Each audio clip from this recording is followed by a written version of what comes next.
ফের সিন্ডিকেটের জুলুম।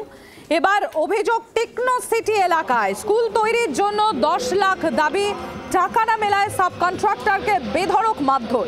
মামলা নিতে টালবাহানা পুলিশের নালিশ আক্রান্ত। আপনাদের আরো একবার জানাবো, শহরে ফের সিন্ডিকেটের জুলুম। এবার অভিযোগ টেকনো সিটি এলাকায় স্কুল তৈরির জন্য 10 লাখ দাবি, টাকা না মেলায় সাব কন্ট্রাক্টরকে বেধড়ক মারধর। মামলা নিতে টালবাহানা পুলিশের নালিশ আক্রান্ত।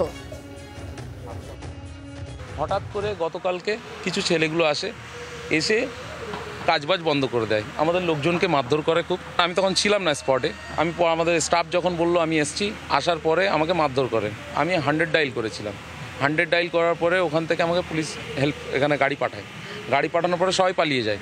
পুলিশ যখন চলে গেল, আবার রীতিমতন এসে আমাদের মারধর করা স্টার্ট করলো। একটাই কথা, কাজ করতে দেবো না। তারপর বলছে এখানে কাকে বলে কাজ করতে এসছো, এখানে আমায় 10 লক্ষ টাকা দিতে হবে, টাকা না দিলে কোনোভাবে কাজ করতে দেবো না।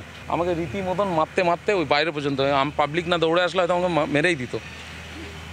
কাছে কি ছিল জানি না, আগ্নি অস্ত্র নিয়ে এসেছিলো, রড বট হাতে করে নিয়ে প্রায় অনেকজন, প্রায় 15-16 জন সব এসছে। এসে আমি তাড়াতাড়ি করে এখানে যখন আম পাবলিক আসার পরে আমি কোনো রকমে ওখানে গিয়ে আমি থানায় কল করি। আবার থানায় আসার পরে ওরা সব পালায় এখান থেকে। তা আমি কোথায় যাব বলুন? আমি তো বারবার থানায় করছি, পুলিশ পাঠাচ্ছে, যেই যাচ্ছে আবার চলে আসছে। বাংলার আওয়াজ, বাঙালির আবেগ, জি 24 ঘন্টা।